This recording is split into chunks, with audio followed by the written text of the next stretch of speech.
Okay, this is the concept of anteromedial OA. So anteromedial means the cartilage where is located at the anterior part of the medial tibia spine. That is a typical OA with intact ACL. Okay. So, in other words, anteromedial OA is ACL intact osteoarthritis. Okay, this is a concept or a basic theory. So this is only the theory, but the fact is practically is sometimes yes, but sometimes no. But anyway, you should remember the concept or basic precept of anteromedial OA. So this is a schematic drawing of arthritic knee. The red one is a worn cartilage, and green one is intact cartilage. Yeah.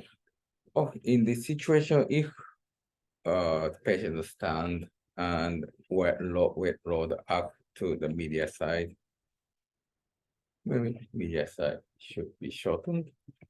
So bone on bone contact to bone to each other. Then as a result, so MCL can be loosened. Okay. But in flexion, the both femur and the tibia cartilage are still intact. Because ACL is intact and PCL never move anterior. So contact area in extension is only in the extension facet. But in flexion, its load is not so much. So posterior cartilage can be repaired. So in this situation, the ACL restore its original length. So, but in extension, MCL can lose. But in the flexion, MCL the restore its original length. So in this situation, with anteromedial OA and with intact ACL, so MCL never shortened as long as the patient can bend the knee. So this varus is correctable if we apply vargus stress. The MCL can restore the patient native, the ligament's native length. In other words, the MCL never be shortened in this condition. But with the ACL deficiency, so contact area move posteriorly in both extension and flexion. And extension is similar to the ACL intact post-arthritis, MCL loosen, but not only the extension, but also the flexion, MCL also loosen. So MCL never restore its original length. Then MCL will be contracted. So valgus is not correctable because both extension and flexion, the MCL never restore its native length, so it can be short. So if we apply the valgus stress, but that's the valgus, no, varus deformity never restored or corrected. So if the patient have the correctable varus under valgus stress, operative X-ray, it implies ACL functioning. So there are two ways to identify the ACL is intact or deficient. And one is the lateral X-ray. If the bone where a bone erosion is located anterior or center, that implies the ACL intact. But erosion or bone defect locates posterior to the medial tibial front. It implies ACL deficient. So that is not contraindication of UVA. Another one is correctable varus. If the varus deformity is correctable, so it implies, of course, a normal MCL function and at the same time, normal ACL function.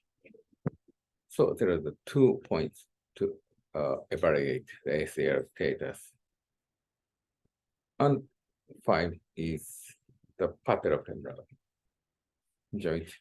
So in the previous study in the Oxford group, so medial and lateral for thickness cartilage where it can be ignored.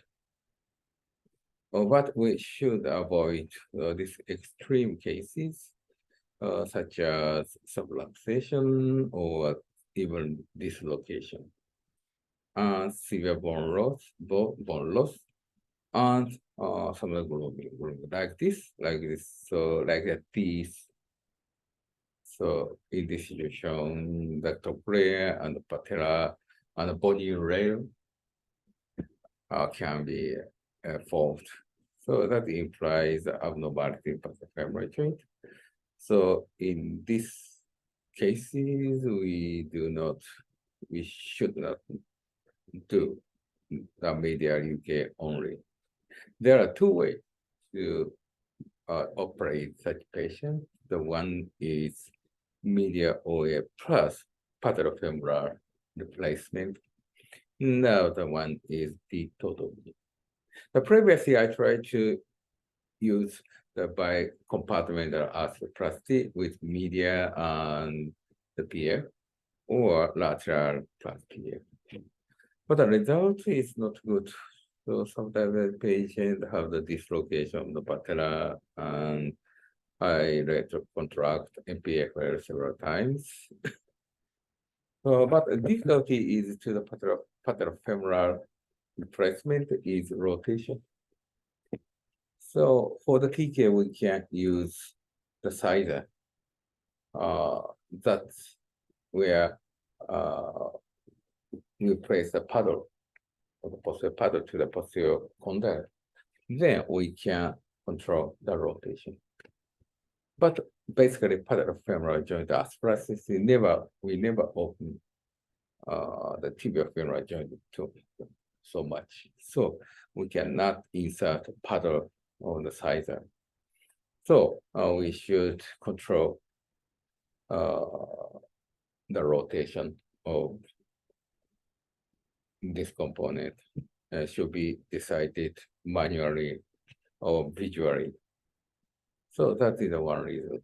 Anyway, so in this case, I currently use totally instead of bicompartmental arthroplasty. Anyway, so without bone loss and no dislocation, in such case, the medial side bone and lateral side bone can be ignored, at least Oxford group. This is a study from the Oxford group.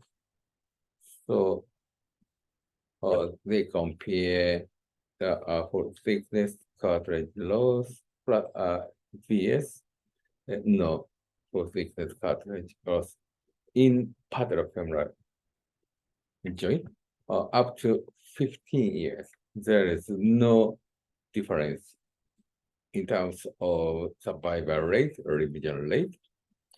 But lateral facet OA in the improvement of the clinical outcome is not good if the patient have a lateral osteoarthritis, but other part, medial facet, trochlea, the completely no difference. So we should take care if the patient has lateral side cartilage wear. So it's better to avoid such patients to for the future symptom, maybe. Anyway, basically, we can ignore the patellofemoral cartilage wear, but only the lateral side we should take care. And intraoperatively, I evaluate the cartilage status at several lesions. The first in medial femoral condyle, the second one lateral femoral condyle, but no weighted area, just lateral to the intercondylar notch here and weighted area. Because sometimes we found some cartilage wear or even the full thickness cartilage wear at this area, just lateral to the intercondylar notch. That implies the impingement to the medial tibia, lateral tibia spine during the motion, but it doesn't matter as long as it locates at non-weighted area. And then weighted area should be checked. But like Wednesday's case, so normally lateral osteoarthritis, so bone cartilage wear area is located in the flexion facet. For example, 40, 50, 60. So in this view, we sometimes look over the cartilage wear. So to evaluate the lateral cartilage, we should flexion and observe the small flexion facet. So sometimes we cannot find the cartilage wear in 90 or more flexion of the knee. So that is the difference. So most medial side OA is located on the extension area. So on the other hand, the lateral OA is located on the flexion area. That is the difference. So anyway, so evaluate the several lesions and trochlea and facet of patella, medial and lateral. But without intact meniscus, we cannot observe tibial side, lateral tibial side. So there is no recording of the lateral tibial cartilage condition. Then the status is categorized into 7. The one is normal. The second is superficial damage. That means a fibrillation of the cartilage surface. And the third one, partial thickness cartilage wear. So obviously cartilage is warm, but subcontraral bone is not exposed.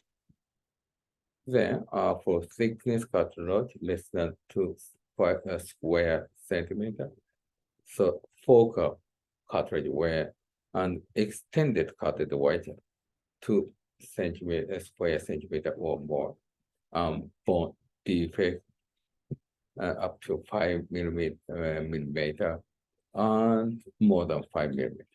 So it looks like 7 lesions and 7. I always record. This is a classification system in Oxford. Anyway, today the 2 very famous professors will come to this hospital and join the first, second operation, and then move to this room and have some workshop. Then they move to the Oxford Japan Hospital. Today we will have some meeting with them on the other Japanese doctors. Then tomorrow is instructor course, and day after tomorrow, the master course. Does anyone join the tomorrow or day after tomorrow? No. Yeah? Is it? Okay. It's very nice. So there is a lecture, basic lecture, and so forth. But you